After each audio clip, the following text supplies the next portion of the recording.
Hello everybody, it's me, Milby here. If you're new here, welcome. This is my new Let's Play I've started doing, and it is of Dragon Age Origins.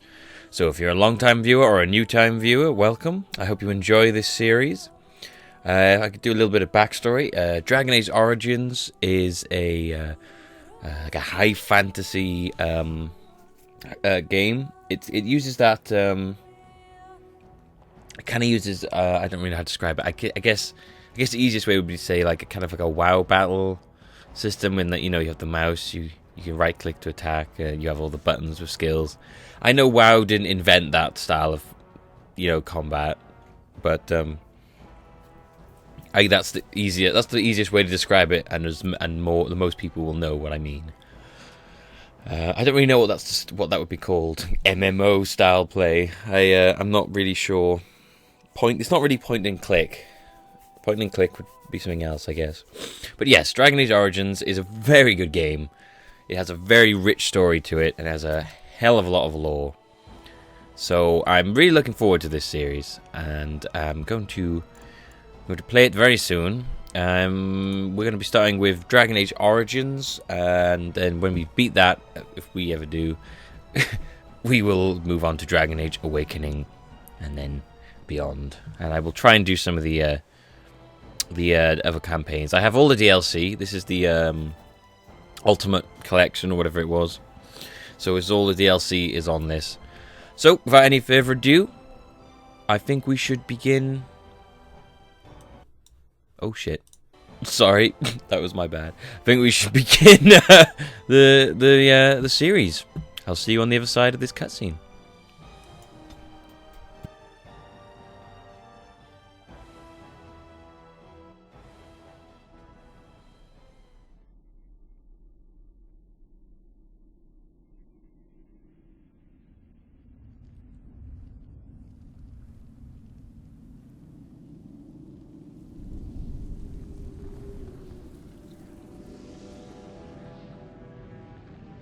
The Chantry teaches us that it is the hubris of men which brought the Darkspawn into our world.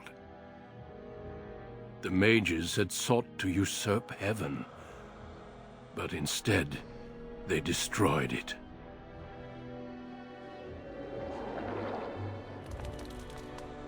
They were cast out, twisted and cursed by their own corruption. They returned as monsters, the first of the Darkspawn.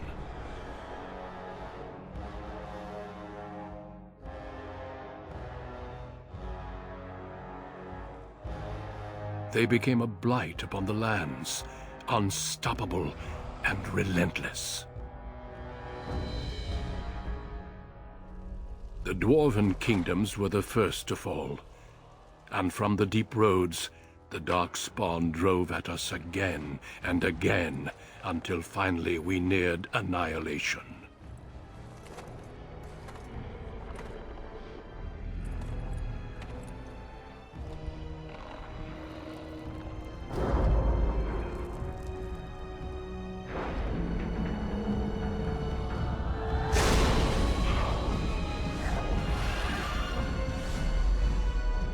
Until the Grey Wardens came. Men and women from every race, warriors and mages, barbarians and kings. The Grey Wardens sacrificed everything to stem the tide of darkness, and prevailed.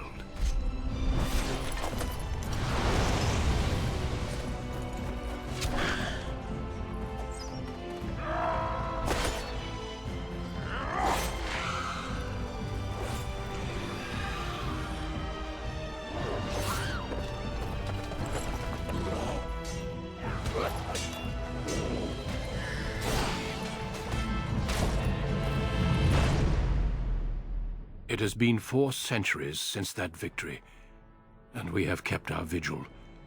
We have watched and waited for the Darkspawn to return. But those who once called us heroes have forgotten. We are few now, and our warnings have been ignored for too long.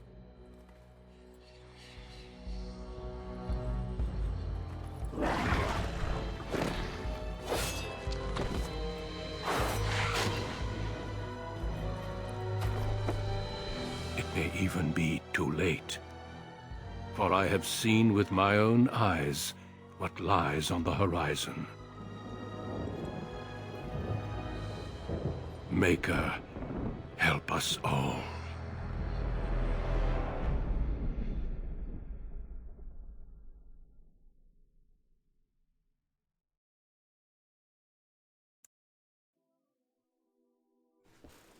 Hope you enjoyed that, everybody. It's a lovely cinematic there. Sets the story for this game very well. Sets the tone for this game very well. It's quite a dark game. It's very gloom and doom. So, I guess you could say it's of any kind of high fantasy, setting. It gets very Lord of the Ringsy feel off of this game. Well, especially that cutscene does. Maybe it's the music. Might be the music. So, the background you select will determine which of the 6 distinct opening stories you play through. It also affects how characters respond to you throughout the game. So, let's go over the character generation screen. We have male and female, and as you can see, the only difference here is the gender. The only differences they really make, and it says down here, it says men and women in Fereldan are generally regarded as equals. Both genders are evenly represented in most organizations, noble houses, and military forces. The only really difference it makes is as female, you have basically it comes down to the relationship options. As female, you have 2 options that you don't have as male, and as male, you have 2 options that you don't have as female. There's one option that's available to both, and that is like a bisexual character who goes either way. Or is there 2 bisexual characters? I might have that wrong. There might be 2. I don't think so, though. I'm unsure about that one. I only know of one. And then you have the race. The races do differ. The races, as you hear, the humans are the most numerous, yet the most divided of all the races.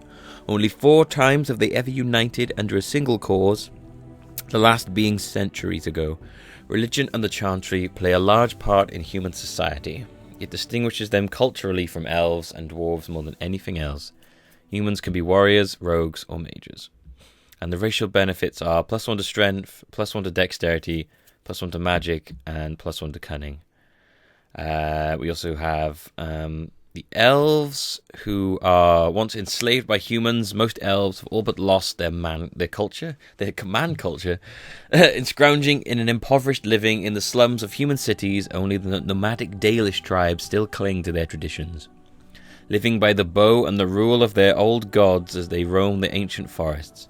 Welcome nowhere else. Elves can be warriors, rogues, or mages. So basically the elves, and they have a racial benefit of +2 willpower and +2 magic. I think this kind of uses like a similar style to like D&D, with like the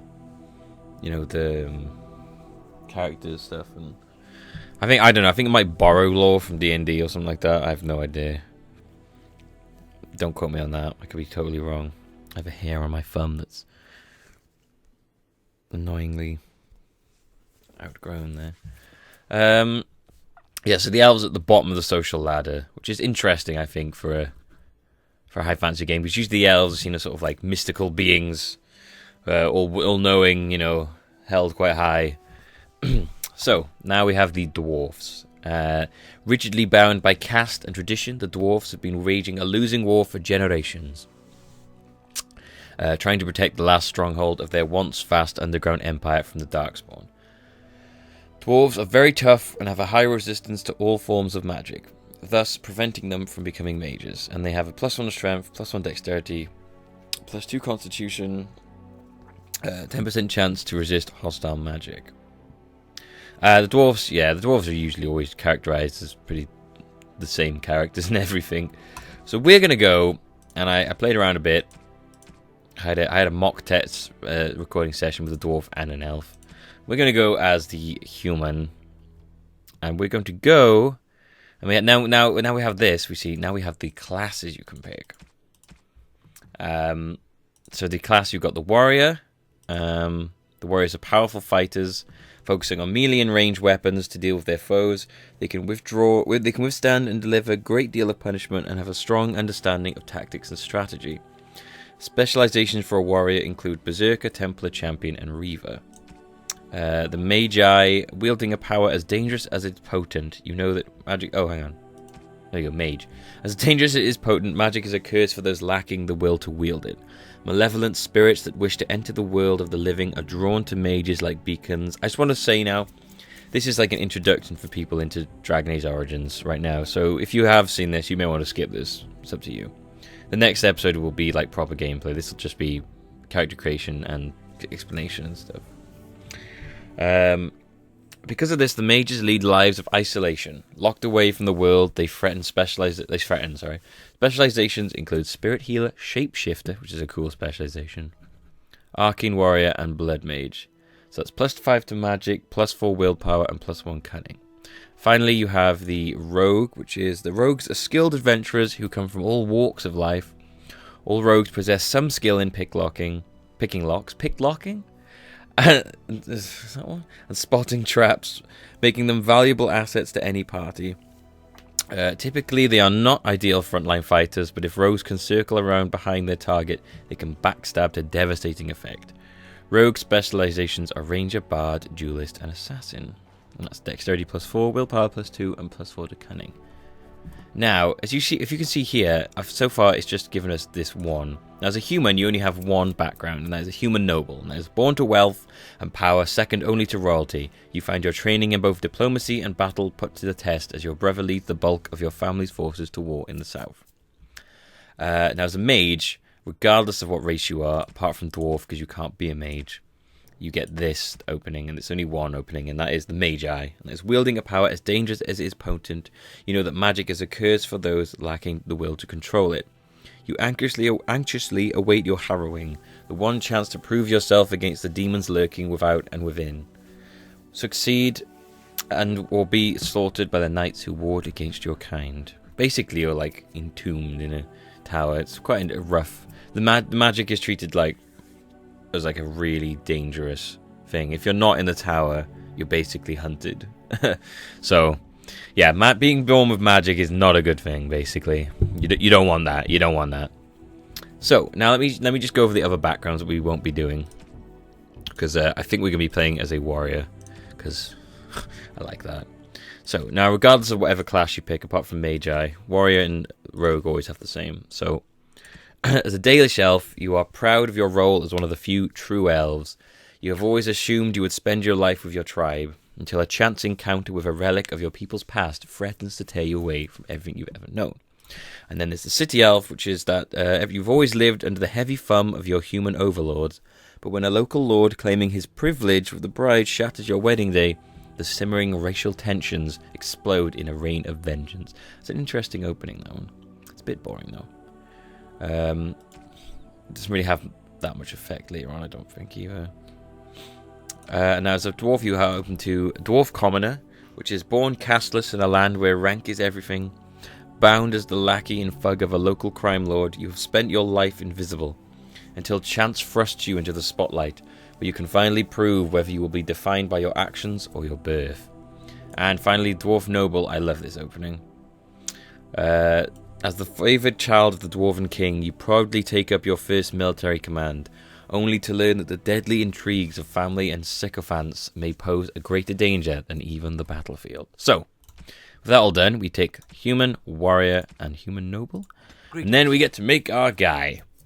So, let's have a look at the presets. There's one preset I always use, it's that one. You also have the Elvis lookalike. Kind of, not really. I take that back. Badge. Well, Badge would be blonde. I guess Badge would be more like, so like that kind of. Yeah. And oh, geez, that guy looks kind of weird. And that guy, he's kind of nuts, isn't he? I usually use this guy. Handsome looking lad. So we will have skin complexion. I think we'll leave it like that. He's a bit pale though. So that looks like he's got kidney failure. There you go, nice bit of tan there.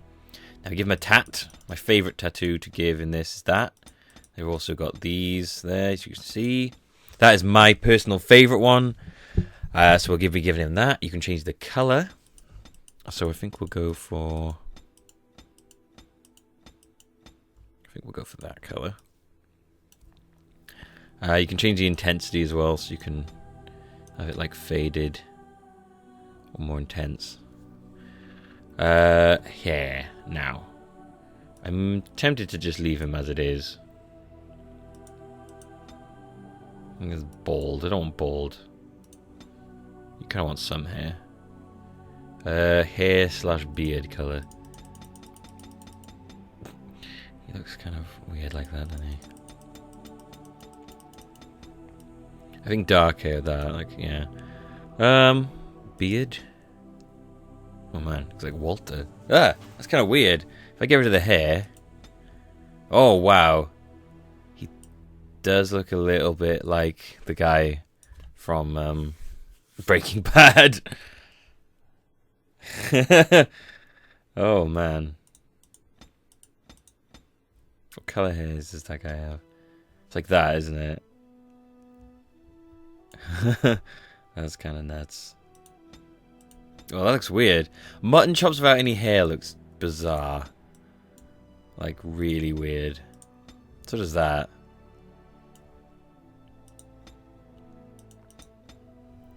Does that, in fact. Being bald with a beard looks kind of odd.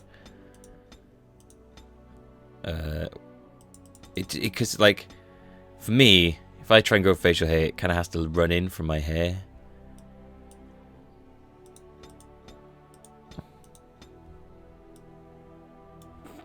Still looks weird, even with shaved hair.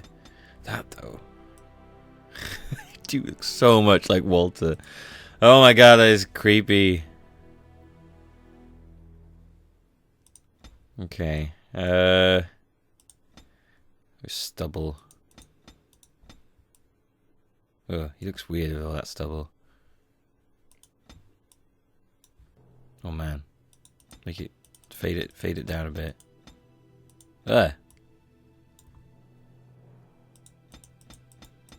Just look kind of weird like that. Can you just have it like... You just look like really bizarre with all that stubble. I kind of want to do that. I think we might do that. What hair have we got?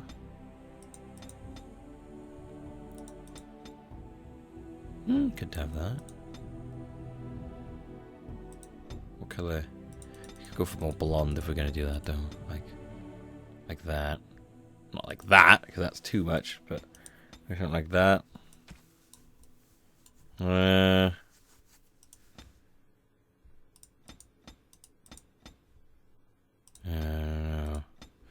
I think maybe we should play this as Walter. Yeah, let's do it.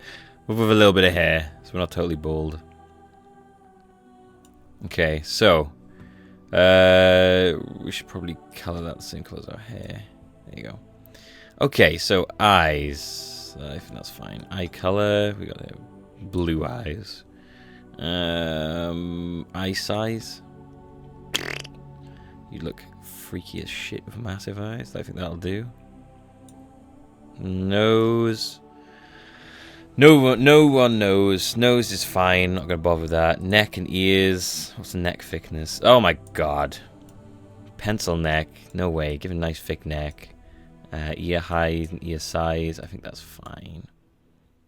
Portrait. Okay, we've got to go for the hero look. So he's got to look up. He's got to be turned to the left. He should have a... You should move him up a bit. Like that. Camera distance should be like that. The background... What should we go for? How about...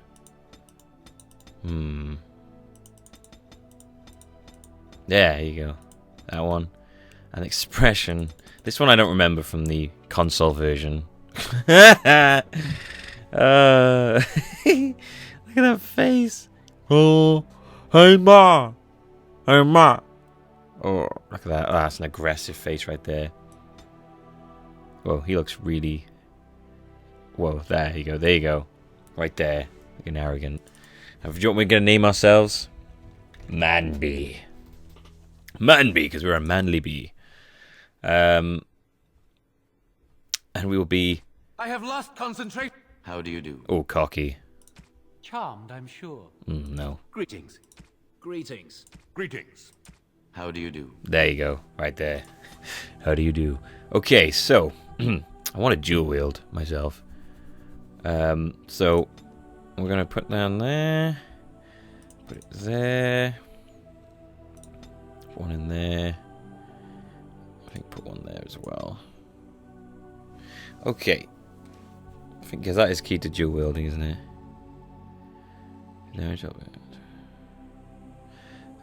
Dual weapon fighting styles demand high dexterity to master, making this attribute a favorite for rogues. Yeah. Okay, so we're going to pick coercion here because we already have 2 in there. Coercion is pretty useful early on. It can help you get through a few checks that you might not be able to get through anyway. So that is all dexterity for that, is it? I'm going to put a lot of dexterity into that because this is all strength. But I want to dual wield. I really do. So we'll do that. And...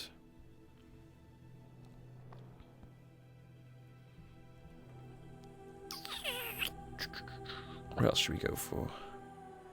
Getting bonuses to attack and defense. I think I'm going to focus on just giving that finesse for now. What's that one? For training and hard work, the warriors gain... Oh, you know what? We'll do that one. That's the one we'll have. And with that, guys, I'm going to call it here. I'll start the next one. We'll begin on normal. We will, you can see the differences here. Easy, best suited to who are new to role-playing games, or expect to play combat in real time rather than pausing often to plan tactics. Now, I've played on normal, and I never really paused to plan tactics. At this setting, it did occasionally, but Pi members are immune to friendly fire and will heal easily, while enemies inflict less damage than normal. This is the recommended setting for players familiar with role-playing games, providing a good balance of challenge and survivability. It requires moderate use of tactical pausing to plan actions during combat, although party members can harm each other with careless use of certain abilities. Damage due to friendly fire is only half of what it would be against enemies. And hard and nightmare. Tactical geniuses who found hard difficulty too easy. Oh my gosh. So, normal is what I play at. So, that's all for now. Next time, we will start. And then we will begin the real game. So, I hope you enjoyed this little introduction to Dragon Age Origins. And I look forward to seeing you next time. Goodbye.